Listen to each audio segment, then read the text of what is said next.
He's not so good in a crowd, but when you get him alone, you'd be surprised. He isn't much at a dance, but then when he takes you home, you'd be surprised. Don't you just love the breeze from the subway? Oh, hello, handsome. Screen idol, model, singer, blonde bombshell, pop culture icon and legend, Marilyn Monroe. The houses in this quiz are private residences, so please, no loitering, don't take souvenirs, knock on the doors or peep through the windows. In spite of being one of the most famous stars of classical Hollywood cinema, Monroe lived for a short while in this little cute house in the early 1950s. Back then, celebs didn't need gated homes because the concept of paparazzi didn't emerge until the late 50s. Marilyn moved around a lot, and especially in West Hollywood. When she was in her early 20s, she shared an apartment with Shelley Winters in this building complex.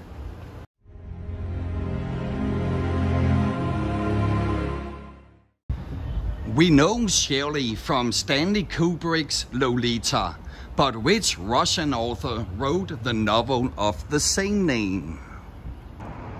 Marilyn's first apartment in West Hollywood was at the Palacio Apartments, where she stayed in Unit 5. Lindsay Lohan is a big fan of Monroe and bought the unit in 2007. Lohan affirmed her status as a teen idol with the sleeper hit from 2004, Mean Girls. What is a sleeper hit? Marilyn lived in Romanesque villa apartments when she for the second time tried to commit suicide. Fortunately, her agent found her in time. Now we need the mandatory question. What is Monroe's birth name? Now, let's turn to the opposite side of the street, to the former Villa Primavera apartments, hiding behind the bushes, and you may recognize it from one of the greatest examples of film noir ever produced, the deft thriller from 1950, In a Lonely Place. Before then, in the 40s, Katharine Hepburn lived here. A decade later, the Live Fast, Die Young, Rebel Without a Cause actor lived here. What's his name? Since we are here, let's go a few houses up to the Harper House, which pops up in numerous Hollywood productions. In Scream 3 it shows at the very beginning, as where Liv Schreiber and his girlfriend are murdered. And it shows in the scene where our heroine, Sidney Prescott, watches the news about the murder on TV. Who played Sidney in the Scream franchise? This is also where Laisha Haley lives on the television series The L Word. James Woods investigates a murder here in the suspense thriller Cop.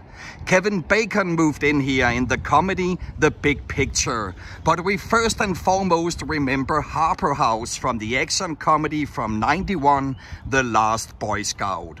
This is where Bruce Willis and Damon Wayans go to investigate the killing of the stripper Corey. Who played Corey? You also know her from Introducing Dorothy Dandridge, Monsters Ball, and The Storm in X-Men. Let's get back to Marilyn Monroe. She lived in this house while she was dating Joe DiMaggio, whom she met on a blind date on the Rainbow Bar. And she lived here while they were shooting the musical from '53, Gentlemen Prefer Blondes. This is the movie with the iconic performance of Monroe in a pink dress singing, "A kiss on the hand may be quite continental, fa la la la la la la la." What are the missing fa-la-la lyrics of this smash performance, which Madonna, Beyonce, Kylie Minogue and Christina Aguilera have tried to copy? A kiss may be grand, but it won't pay the rental. A kiss on the hand may be quite continental, but a kiss may be grand, but it won't pay the rental on your humble flats or help you feed your pussycat. Men grow cold as girls grow old, and we all lose our charms in the end. There may come a time when a hard-boiled employer thinks you're nice, but get that ice or else no dice. Marilyn also lived in Unit 3 on the second floor of this apartment building. So did Strangers in the Night Old Blue Eyes, though not at the same time. What's the name of this legendary crooner? Marilyn lived here during the time of the infamous Wrong Door Raid.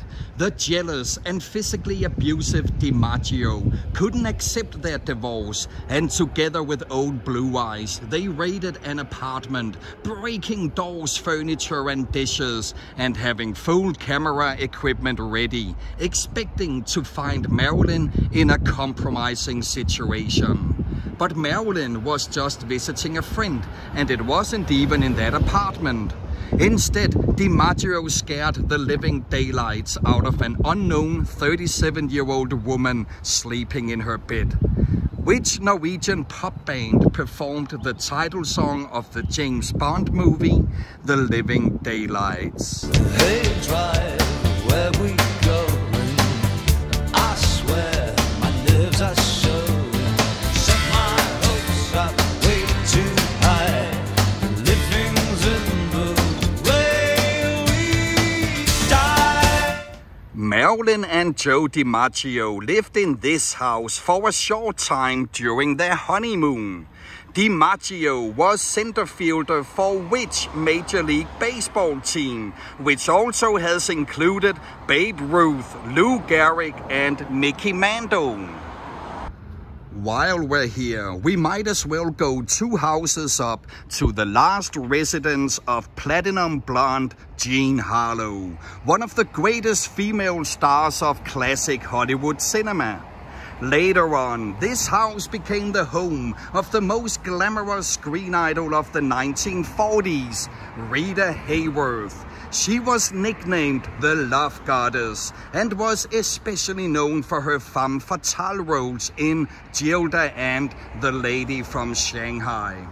Some of the historically legendary femme fatale archetypes include Medea, Cleopatra and Delilah.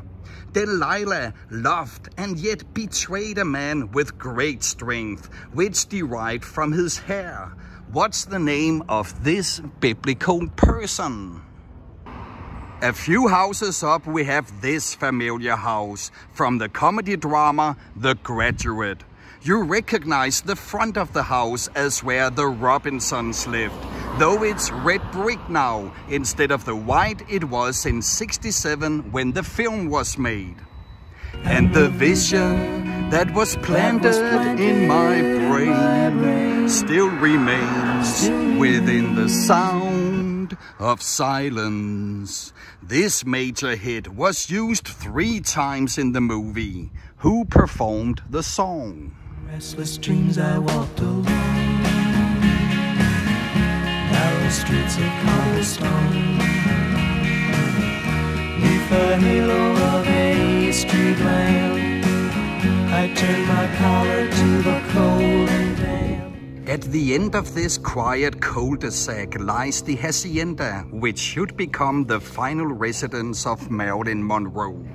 This is where she tragically died of an overdose in 1962.